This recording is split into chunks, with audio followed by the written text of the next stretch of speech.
नमस्कार, मी परमेश्वर सुरवसे. आपण उन्हाळ्यामध्ये थंडावा देणारे प्राणायाम शिकत आहोत.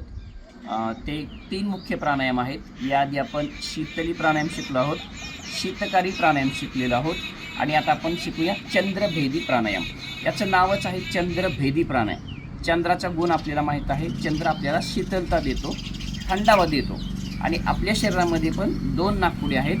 जी डावी नाकपुडी आहे त्याला चंद्रनाडी म्हणतात आणि जी उजवी नाकपुडी आहे त्याला सूर्यनाडी म्हणतात.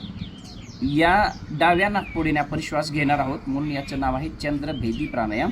या नाडीने श्वास घेतल्यात आपल्या शरीरामध्ये उष्णता, त्वरित शीतलता, त्वरित थंडावा निर्माण होतो, म्हणून याचं नावच आहे चंद्रभेदी प्राणायाम. आपण करूया. याच्यामध्ये तुम्ही आसन जे आहे ते पद्मासन, अर्धपद्मासन किंवा सुखासन घालू शकता. डावा हात डाव्या मांडीवरती ठेवायचा आहे. उजव्या हाताने आपण नासिका मुद्रा करायची आहे आणि उजवी नाकपुडी उजव्या अंगठ्याने आपण बंद करणार आहोत. या ठिकाणी फक्त डाव्या नाकपुडीने श्वास घेणार आहोत आणि उजवीने सोडणार आहोत. परत डाव्या नाकपुडीनेच घ्यायचं आहे, उजवीने सोडायचं आहे. दक्षता अशी घ्यायची आहे, उजवीने परत घ्यायचा नाही आहे. तो नाडी शोधन प्राणायाम झाला. चंद्रभेदी प्राणायाम म्हणजे डाव्या नाकपुडीने घ्यायचं आणि उजव्या नाकपुडीने सोडायचं, असा क्रम ठेवायचा आहे. आणि हे साधारण 5 मिनिटापर्यंत आपल्याला करत राहायचं आहे किंवा 10 ते 15 राऊंड करायचे. म्हणजे श्वास घेतला, सोडला, हा एक राऊंड झाला. असे 10 ते 15 प्राणायाम आपल्याला करायचे आहेत. यामुळे पण आपल्या शरीरामध्ये त्वरित थंडावा निर्माण होईल, उष्णता कमी होते, तहानभूक कमी होते, आपल्या त्वचेवरती तजेलदारपणा येतो आणि सगळ्यात महत्त्वाचं आपल्याला मानसिक शांतता लाभते. उष्णतेचा त्रास खूप कमी होतो. सहज साधे करता येणारे प्राणायाम आहेत.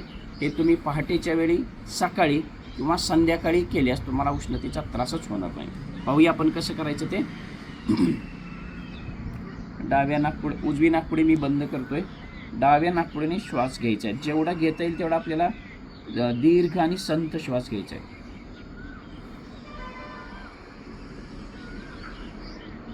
डावी नाकपुडी बंद करायची आहे. उजवी नाकपुडी उघडून उजवीने सोडायचं आहे.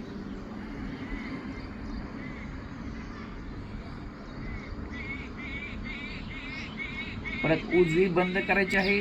परत डावीने श्वास घ्यायचा आहे, डावी उघडून.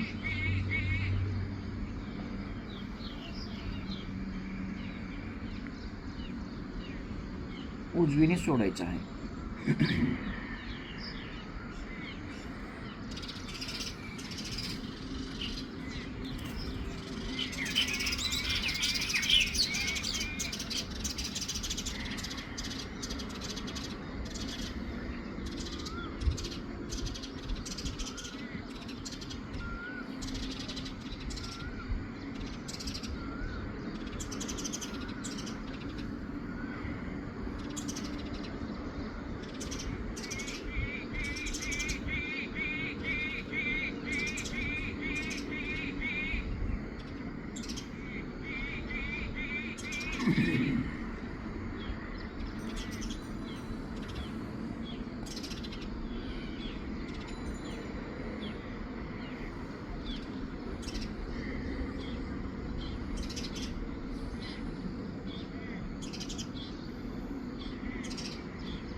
Krishna.